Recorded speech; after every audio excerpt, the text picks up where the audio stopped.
दोस्तों, ईरान के साथ अमेरिका और इजराइल की जंग का आज 18वां दिन है और 18 दिन बाद भी दो बातें साफ हो चुकी हैं।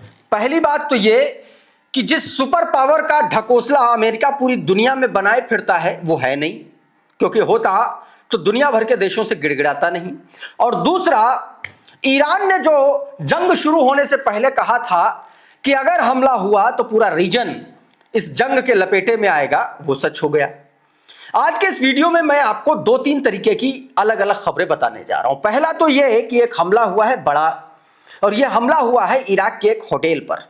वैसे तो इराक में बीती रात 3 हमले हुए हैं। इस खबर को मैं आपको जरूर बताऊंगा और सबसे पहले बताऊंगा, क्योंकि यह दावा किया जा रहा है कि इस हमले में कई अमेरिकी हलाक हुए हैं। अमेरिकी जब मैं बात कर रहा हूं तो कई सारे डिप्लोमेट्स भी हो सकते हैं कुछ, और हो सकता है कुछ आर्मी ऑफिशियल्स भी हों, क्योंकि बड़े लेवल का होटल, ग्रीन जोन में मौजूद ये होटल, हाई सिक्योरिटी जोन में, वहां पर हमला हुआ है। इस खबर के बारे में बताऊंगा। और बेंजामिन नेतन्याहू का एक परमाणु हथियार या यूं कहें कि परमाणु कार्यक्रम को लेकर के डोनाल्ड ट्रंप ने उस पूरे के पूरे पर्देदारी को नंगा कर दिया है, वो भी खबर मैं आपको बताऊंगा। और कहां कहां कौन कौन से हमले हुए इस पर तो बातचीत करेंगे, लेकिन सबसे पहले जरा इस खबर को देखिए, ये वीडियो देखिए। ये वीडियो बगदाद के ग्रीन जोन में मौजूद होटल अल रशीद का है, एक 5 सितारा होटल, और इस पर ड्रोन अटैक हुआ है।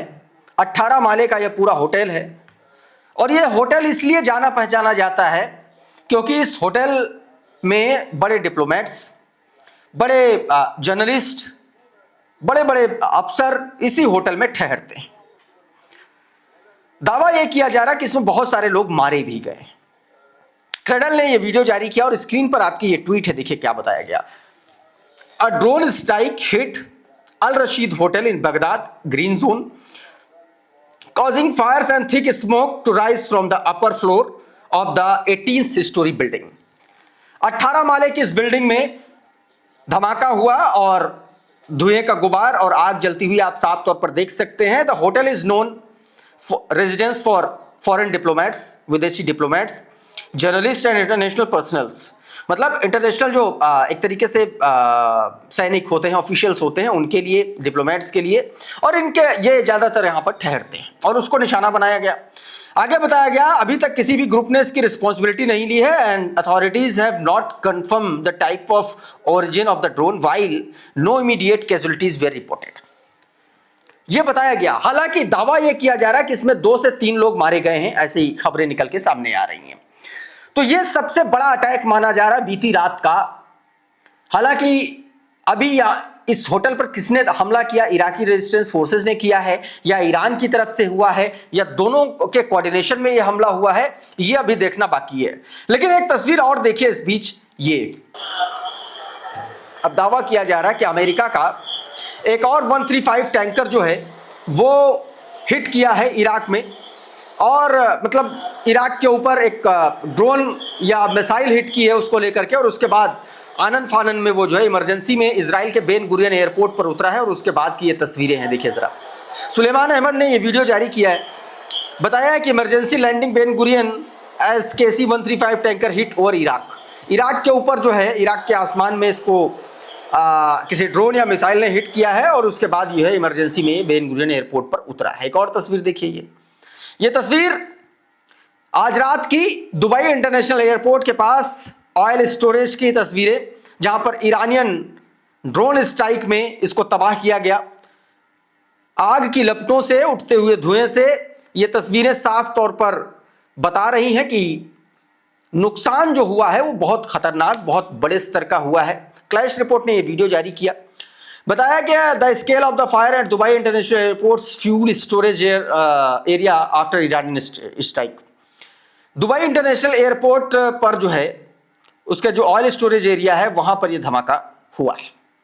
और कई बार इस तरीके के दावे ईरान की तरफ से किए जा चुके हैं इस जंग में कि दुबई का इस्तेमाल, दुबई के एयरपोर्ट का इस्तेमाल ईरान पर हमले के लिए किया जा रहा है। एक और तस्वीर देखिए। अब ये वीडियो डिफेंस जनरल के ट्विटर हैंडल ने जारी किया है। ये एक तरीके से उस टोही विमान का वीडियो है जिसको लेकर के ये दावा किया जा रहा है कि उसको ईरान ने मार गिराया है। ये ट्वीट देखिए, बताया गया the UAE has officially lost its advance early warning and air surveillance aircraft in Saab GlobalEye, the only one of the kind is the Middle East. और यह बताया गया कि एक $20,000 के ड्रोन ने 1 बिलियन के इस प्लेन को उड़ा दिया है, तबाह कर दिया है। ये बात इसमें कही गई है। एक तस्वीर ये देखिए, ये बहुत इंपॉर्टेंट तस्वीर है। ये जो आग लगी हुई है, ये हमले में आग लगी है, लेकिन हमला किसका और किस पर, ये बताता हूं, ये ज्यादा रोचक है। हुआ क्या, आपकी स्क्रीन पर एक ट्वीट देखिए। पहले हुआ दरअसल ये कि बीती रात इजराइल पर ईरान ने कई सारी मिसाइलें एक साथ दागी और दूसरी तरफ हिजबुल्लाह उधर से रॉकेट दाग रहा है। इस चक्कर में इजराइल का जो आयरन डोम है वो इतना भयानक कंफ्यूज हुआ कि वो मिसाइल और रॉकेट इंटरसेप्ट करने के चक्कर में इजराइल की ही एक इमारत पर गिरा, एक घर पर गिरा और उसके बाद यहां पर आग लगी है। उस दौरान की तस्वीर है। एक और तस्वीर देखिए, ये हिजबुल्लाह के रॉकेट से हमले किए हैं हिजबुल्लाह ने। नहरिया इलाका है ये, ऑक्युपाइड इलाका, ऑक्युपाइड इजराइल है ये। और बताया जा रहा है कि एक बड़ा हमला किया है, उठता हुआ धुआं आप साफ तौर पर देख सकते हैं। बड़ा इंपैक्ट हुआ है इस हमले का। कुछ तस्वीरें और दिखाता हूं। ये जब नहरिया में हमला किया गया उस वक्त की तस्वीरें जरा देखिए। ये हमले के बाद की तस्वीरें देखिए जरा। प्रेस टीवी ने ये वीडियो जारी किया।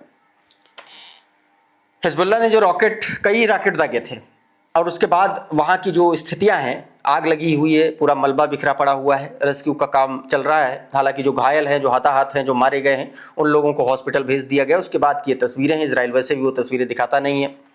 प्रेस टीवी ने वीडियो जारी किया। बताया footage purportedly shows multiple rocket launched by Hezbollah have impacted in Nahariya occupied फलस्तीन का ये इलाका जहां पर ये हमला हुआ है। एक और तस्वीर देखिए, ये इराक की दूसरी जगह पर हमला हुआ।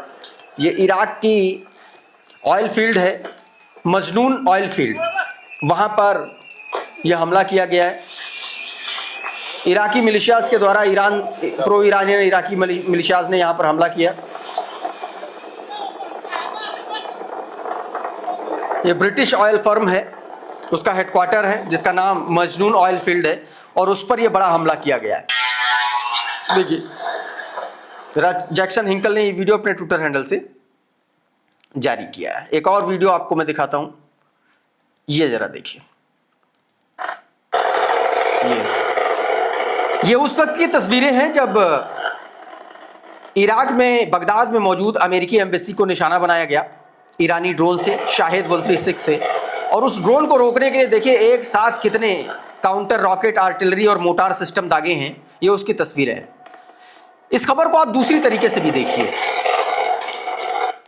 एक ड्रोन है और उस ड्रोन को मार गिराने के लिए कितने रॉकेट उसको दागने पड़ रहे हैं, कितना उसको खर्चा करना पड़ रहा है, इस तरीके से भी इसको समझिए। और इसीलिए कहा जा रहा है कि ईरान जो भारी पड़ रहा है उसके पीछे वजह बहुत बड़ी यह है कि ईरानी जो हथियार हैं उनकी लागत कम है और इसके कंपैरेटिवली अमेरिकी हथियार, इजरायली हथियार बहुत महंगे हैं। और यही वजह है कि अभी तक 4 थार्ड जो सिस्टम है, डिफेंस सिस्टम, जिनको तबाह कर चुका है ईरान, उसने दावा किया है। और इसीलिए कहा जा रहा है बड़ा नुकसान इस जंग में रोजाना हो रहा है अमेरिका और इजराइल को। एक और वीडियो देखिए, ये जब हमला हुआ उसके बाद का वो ड्रोन इंटरसेप्ट हुआ, लेकिन ये ड्रोन इंटरसेप्ट नहीं हुआ और सीधा बगदाद का जो एम्बेसी है, माफ कीजिएगा, जो बगदाद में मौजूद जो अमेरिका का दूतावास है वहां पर सीधा अटैक किया। ठीक उसकी तस्वीरें करंट रिपोर्ट ने ये वीडियो जारी किया है अपने ट्विटर हैंडल से और लगातार ये वीडियो सोशल मीडिया पर जबरदस्त तरीके से वायरल है। अब इराकी जो रेजिस्टेंस फोर्सेस हैं उन्होंने कैसे बगदाद पर हमला किया उसकी तस्वीर उन्होंने खुद ड्रोन फुटेज जारी किया है। जरा देखिए,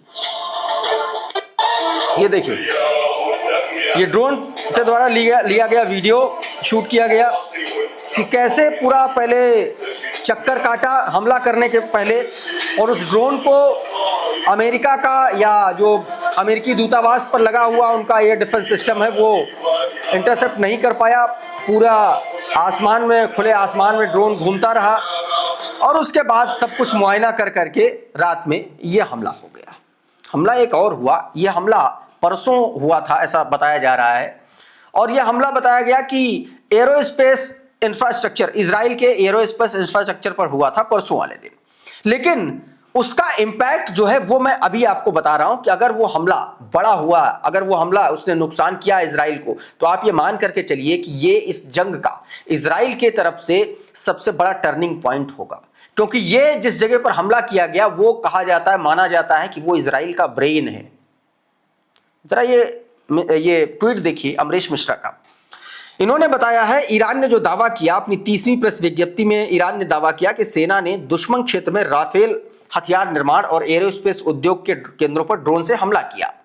राफेल हथियार निर्माण केंद्र जायनू शासन की सेना के लिए आयरन डोम, स्पाइक मिसाइल जैसे वायु रक्षा प्रणालियों और साइबर प्रौद्योगिकियों के लिए विकास पर काम करता है। एरोस्पेस उद्योग एआई केंद्र सैन्य विमानों, ड्रोन, मिसाइलों और वायु रक्षा प्रणालियों के उत्पादन और एरो मिसाइल शील्ड जैसी महत्वपूर्ण प्रणालियों के विकास को में सक्रिय रहा है। अब यहां पर अगर यह हमला हुआ है और नुकसान पहुंचा है तो आप ये समझिए कि यह जंग की दिशा तय कर देगा, इसलिए यह ज्यादा इंपॉर्टेंट है। और अब बात करते हैं डोनाल्ड ट्रंप की। डोनाल्ड ट्रंप ने कैसे इजराइल के परमाणु कार्यक्रम को एक्सपोज कर दिया, उसका एक वीडियो मैं आपको पहले दिखाता हूं। पहले ये वीडियो देखिए। जब पत्रकार ने यह सवाल किया कि क्या इजराइल ईरान पर परमाणु हथियार से हमला कर सकता है, डोनाल्ड ट्रंप कैसा, नहीं, इजराइल कभी नहीं हमला कर सकता परमाणु हथियार से। सुनिए जरा। Advisors David Sachs said the other week that the U.S. should, quote, declare victory and get out of the Iran war. Yeah, he also warned that if the conflict escalates, Israel may contemplate the use of a nuclear weapon. Has he shared that assessment with you? No, yes. And Israel wouldn't do that. Israel would never do that. And तो इसका तो दो बातें हो सकती हैं। पहली बात तो ये कि ईरान के पास, माफी दे, इजराइल के पास परमाणु हथियार है, और दूसरा इसकी जानकारी अमेरिका को पूरी तरीके से। दूसरी बात ये, इस तरीके से भी ये नंगे हुए दोनों कि तुम दोनों हमला ईरान पर इसलिए कर रहे हो कि वो परमाणु हथियार ना बना पाए। और जब जिस परमाणु हथियार, परमाणु कार्यक्रम को लेकर के इजराइल छिपाता चला आ रहा है, उसको एक्सपोज कर दिया ट्रंप ने। सुनिए, आपको मैंने ये बताया। अब ये जरा ट्वीट देखिए आपकी स्क्रीन पर, कादम्बिनी शर्मा का। कहा कि इजराइल ने कभी यह नहीं कहा कि उसके पास परमाणु हथियार है। हालांकि इस बारे में अटकलें जरूर लगाई गई हैं। अब सवाल यह है कि क्या राष्ट्रपति ट्रंप इस बात की पुष्टि कर रहे हैं कि इजराइल के पास परमाणु हथियार है, ये बात कही गई।